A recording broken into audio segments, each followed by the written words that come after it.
What's up mga idol? Bagong Honda Winner X. Ito mga idol yung ating existing model sa Pilipinas. At meron na tayong latest model update. Yan po ang Winner R mga idol. Aba, iba din yung pormahan nito. Pagdating sa kanyang front headlight, nakita naman ninyo, naging bago na. At iniba nila. Mas sporty datingan para sang CBR 1000RR Fireblade. At yung kanyang pinaka pairings ay iba na rin.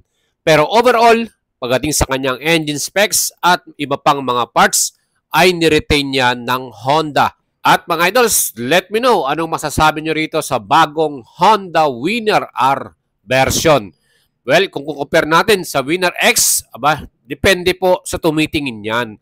Kung ano po yung mas gwapo, mas maporma, at mas gusto nyong klase ng design, especially sa kanyang front face, at side pairings.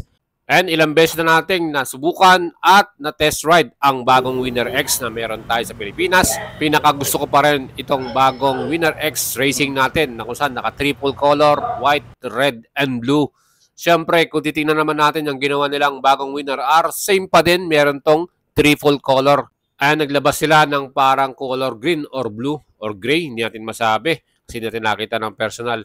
Pero mga idol, ano ba ang inyong verdict dito sa Winner R? Kung ito po ay ilalabas ng Honda Philippines, kayo po ba interested at aabangan nyo ba ang bagong model na to? Parang mukha na siyang big bike, di ba? Yung looks niya parang nang mukha siyang mas mukhang big bike para sa akin. Kasi itong Winner X natin, mas slim to eh. Itong Winner R, parang pinataba nila yung pairings.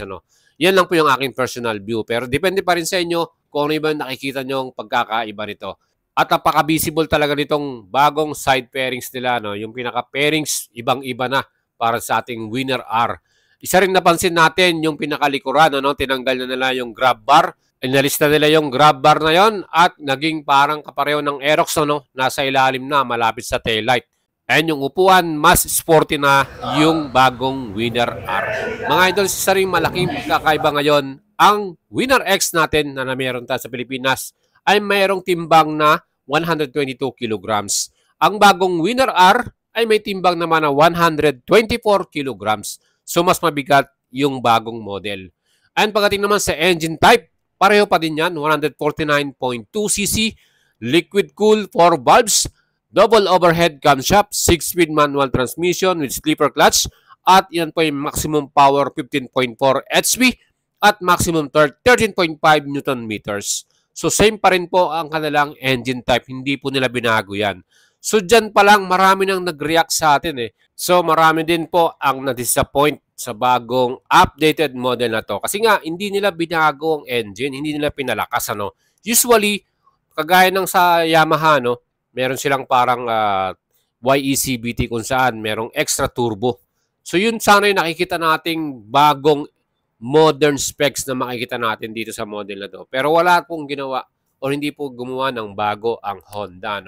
So yun din, parehong-pareho pa lang ang ating engine type. So tingin nyo mga idols, kaabang-abang ba itong bagong Honda Winner R? Una nga na nga dyan, ang engine ay hindi naman binago. Ang ating pinaka-chassis, same pa din ito.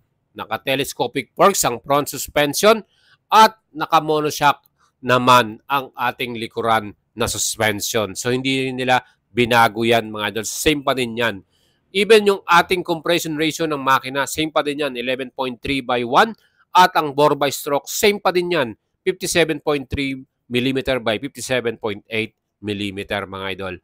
Kung ginawa to ng Honda Motors na 175cc, aba o kaya 160cc, tingin ko marami ding mag-aabang at magiging hype na naman to, Kasi nga, alam mo naman sa ating mga Pilipino, gusto natin mas malakas na engine, mas maporma, high-tech, So yun na yung labanan ngayon eh.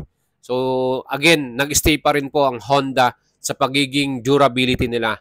Yung makunat, yung kanilang engine, talagang maaasahan mo, matibay, pag matagalan, yan yung kanilang talagang pinaka-value, pag binili natin ang unit na to. Mga idols, pagdating naman po sa kanyang pinaka-wheels, same pa din po ang sukat niyan. Ang front natin may sukat na 90/80/17 at sa likod naman is 130/70/17. So parehong 17 inch ang ating gulong. Naka-alloy cast wheel Hindi rin nila binago yung design ng kanyang pinaka wheels, no? Hindi nila nilagyan ng mas sporty style. And sa ating namang stopping power dito, ayan, nakita nyo, meron pa rin tayong disc brake sa front, single channel pa rin po ang anti-lock braking system. So yan din po yung ating inaabangan dito eh. Sana ginawa nilang dual channel ABS na. O, di ba? And nilagyan na rin nila ng traction control. Sa Honda, ang tawag nila dyan ay HSDC. Ano? Sa upuan naman, siyempre sabi ko nga sa inyo, binago mas sporty yung style ng bagong Honda Winner R. Ang sukat pa rin ng seat height nila ay pareho din, 795mm din mga idol. So hindi nila binago ang sukat ng upuan from Winner X to Winner R. Pareho pa rin po yan ng seat height mga idol. And underneath sa ating upuan, same pa din yan ng kanilang gas tank or fuel tank. So walang improvement, 4.5 liters pa rin yan. So mga idol, ang tingin ko dapat kahit paano in-improve nila, di ba? Ginawa nilang 5.5, at least 1 liter na mas marami para pa naglo-long rides tayo. Di ba, hindi ka agad mauubusan. Even though yung fuel consumption nito, isa pa rin ito sa pinakamatipid, ano, with 52.3 kilometer per liter. Aba, malayo-layo na rin na mararating mo with that 4.5 liters of gas full tank, no? So, mga idol, let me know your comment. Mag-leave kayo. So ito nga, yung sinasabi natin sa inyo, yung grab bar na yan ay tinanggal na at ginawa na lang sa ilalim na nakalagay yung ating hawakan. And same pa din po yung ating pinaka keyless system. So naka-smart key ang ating Honda Winner, even standard man yan or racing type.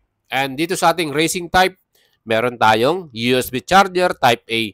Same din sa ating bagong Winner R. Hindi nila binago yan. Parehong-pareho lang. And para naman sa ating pinaka handlebar, again, same pa din yan. Yan din po ay parehong-pareho din. Hindi nila masyadong pinalitan ng napakadami itong ating Winner R. And siyempre yung mga switches and button, pagdating sa quality at durability, talagang matibay tignan. Maganda yung pagkakagawa ng Honda rito. Yan po yung mga best features nila pagdating sa mga parts, no? And siyempre itong ating Honda Winner X, meron tong slipper clutch. Meron din po sa ating bagong Honda Winner R. So, same silang equipped ng slipper clutch and same din silang equipped ng single channel anti-lock braking system. Yan po yung mga kanilang same features, no? And yung pinaka-front natin, yan, medyo na bago na po yan. Ayan yung pinaka-harapan niya. Meron na siyang parang windscreen na nakalagay dyan sa baba. Ayan po mga idol. Siyempre yung pinakamukha natin, yung pinaka-front headlight, iyan yung pinakamalaking pagbabago. At kung sisipatin mo tong headlight natin ng Winner R, yung signal light niya, handun na rin sa kanyang tabi, no? Pinaka-palikpik niya.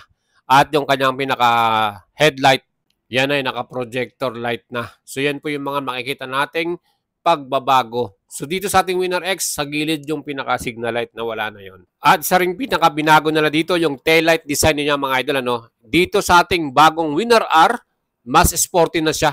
Ayan, mas maliit at talagang sporty yung looks niya, no? Ayan mga idol, yung mga latest Honda Winner R natin. Ito po ay available lamang sa Vietnam.